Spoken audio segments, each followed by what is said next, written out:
নমস্কাৰ বন্ধুসকল, পোনপ্ৰথমে স্বাগতম জনাইছোঁ মোৰ চেনেল JB আছামলৈ। আৰু মই গৈ আছোঁ এতিয়া পথাৰলৈ।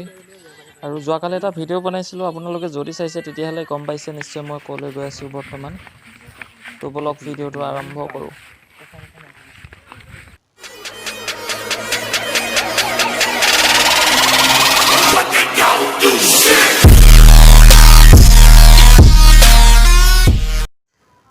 তো ফাইনেলি আমি আহি পাই গ'লোঁ। এইখনে সেইখন পথাৰ য'ত আমি সকলোৱে একেলগে মিলি খেতি কৰিম। তো এইটো এতিয়া আমি কৰি আছোঁ, আলি তুলি আছোঁ বৰ্তমান। এতিয়ালৈকে ৰোৱনীবিলাক আহি পোৱা নাই, আহি পাব আৰু। এইফালে গোটেই কঠীয়া বোলাই দিয়া আছে, প্ৰতিটো ডবলে ডবলে এইবিলাক কঠীয়া এনেকৈ দি থৈ বৰষুণ দি আছে। বহুত অসুবিধা হৈছে ভিডিঅ'টো বনাবলৈ, তথাপিও বহুত কষ্ট কৰি ভিডিঅ'টো বনাইছোঁ। যদি ভাল লাগে লাইক ভাল লাগিছে দেই।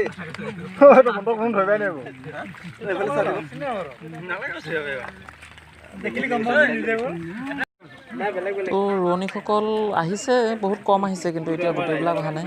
3-4জনীমান আহিছে। তো এইখিনি অলপ ৰুলে, গোটেই ইহঁতকেইটা লগ লাগি ল'ৰা আৰু ছোৱালী গোটেইখিনি মিলি গোটেই কঠীয়াখিনি ৰুই আছে। আৰু আমি যাব লাগিব এতিয়া কঠীয়া আনিব যাব লাগিব, কাৰণ গোটেই ৰোৱনীবিলাক আহি পাব। তো আহিলোঁ আমি কঠীয়া ল'বৰ কাৰণে। তো কঠীয়াবোৰ বহুত দূৰৰ পৰা আনিব লগা হৈছে, এনেকৈ আনিব লগা হৈছে বস্তাত ভৰাই। আৰু দেখিছে কান্ধত কেনেকৈ লৈ আহিছে সেইজনে, গোটেইকেইজনে কান্ধত লৈ আহিছে। মোৰ হাতত এটা আছে, কিন্তু বৰ্তমান দেখুওৱা নাই। এতিয়া প্ৰায় গোটেইবোৰ ৰোৱনী আহি পাইছেহি, আৰু মাটি যথেষ্ট আছে, কিন্তু গোটেইবিলাকে লগে ভাগে কৰিলে বেছি টাইম নালাগিব। ছোৱালীবিলাকে ভয় খাই আছে, জোক খাব নেকি। আৰু ইমান জোক খাব নালাগে সাধাৰণতে এই আতি মাটিবোৰত। আমাৰ এইফালে জোখৰ এনে পৰিমাণটো বেছি বৰ্তমান। আগলৈ চাই থাকক।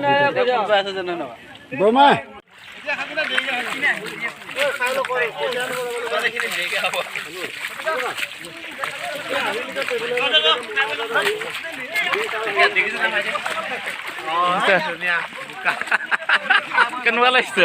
ভাল লাগিছে, একদম ভাল লাগিছে। বাৰু কথা পাতি আছো ৰ'ব। ফটো মাৰি দিলা। এইজন আমাৰ ললিত ছাৰ দেই, হাই কৈ দে। হাই বোকা মাৰিলে।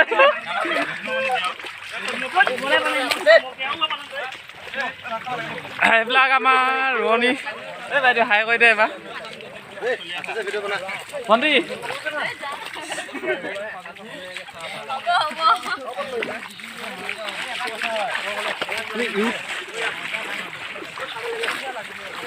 দাদা অলপ, এজন আমাৰ গাঁৱৰ একদম চহা খেতিয়ক। নমস্কাৰ। আজি কিহৰ উপলক্ষে এনেকুৱাকৈ ইমান ৰাইজ লগ লাগিছে? এইটো মানে আমাৰ ক্লাবৰ যি অলপ মাটি আছিলে, তাৰ উন্নয়নৰ কাৰণে অলপ খেতি বাতি কৰা হৈছে। আমাৰ এই পুঁজিখিনি আমাৰ এই ক্লাবৰ উন্নয়নৰ আৰু গাঁও উন্নয়নৰ কাৰণে ব্যৱহাৰ কৰা হয়। আৰু প্ৰতি বছৰে এনেকুৱা আমি খেতি কৰোঁ, এই বছৰো কৰা হৈছে। ঠিক আছে। তো এনেকৈ অসমৰ বিশেষকৈ যিটো কণ্ডিশ্যন হৈ আছে, অলপ বুজাই দে। এনেকুৱা সময়ত একচুৱেলি অসমীয়া ল'ৰা ছোৱালীয়ে এইটো কৰাটো খুবেই দৰকাৰী হৈ পৰিছে নেকি এতিয়া? নিশ্চয় এইটো মানে যি আৰ্থিক অৱস্থা, লকডাউন আৰু কৰোণা মহামাৰীয়ে যি অসমৰ অৰ্থনৈতিক অৱস্থাটোৱে কোঙা কৰি পেলাইছে। এনে সময়ত আমাৰ যি যুৱচামে খেতিত ধৰি আমাৰ এই আৰ্থিক ব্যৱস্থাটো, অৰ্থনৈতিক দিশটো অলপ উন্নত কৰাৰ চেষ্টা কৰিলে ভাল হ'ব। ধন্যবাদ, ভাল লাগিল। তো এইজন আছিলে আমাৰ মাননীয় শিক্ষক তপন দেউৰী, যথেষ্ট ভাল কথা কৈছে। এজন আমাৰ ক্লাবৰ সহকাৰী সম্পাদক, এই যথেষ্ট মূল দায়িত্বত আছে এখেত। এইবিলাক ৰোৱনী ধান ৰুই আছে।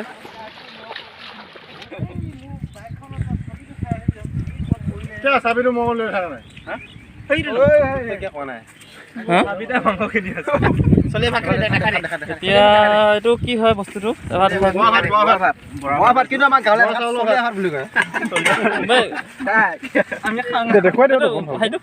এইটো উজনি ফালে কোমল চাউল বুলি কয়। এইটো ওলাই দে কিন্তু আমাৰ গাঁৱত এইটো চলীয়া ভাত বুলি কয়।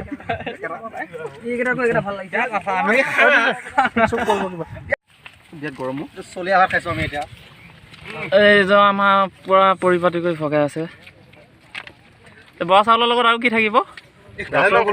চিঙা আৰু হেৰি কি বুলি কয় মিঠৈ।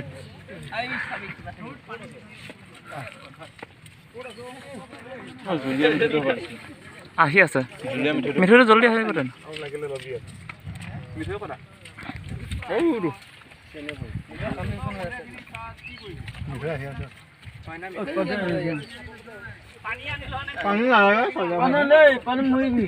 জলদি আহ।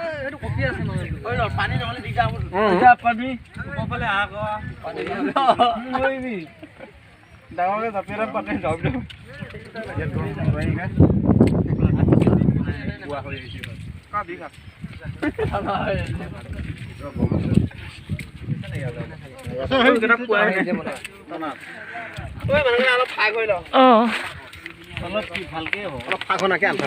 তো মই এতিয়া লৈ লওঁ এখন ডিছ আৰু বৰা ভাতকেইটা খাই লওঁ, কাৰণ চবেই খাইছে, ভোক লাগিছে, ৰাতিপুৱাৰ পৰা কষ্ট কৰি আছে। তো বন্ধুসকল ভিডিঅ'টো যদি ভাল লাগিছে লাইক কৰিব, কমেণ্ট কৰিব আৰু শ্বেয়াৰ কৰিব। তো বন্ধুসকল ভিডিঅ'টো আজিলৈ ইমানতে সামৰিছোঁ। তো নেক্সট ভিডিঅ'ত লগ পাম আপোনালোকক। বাই।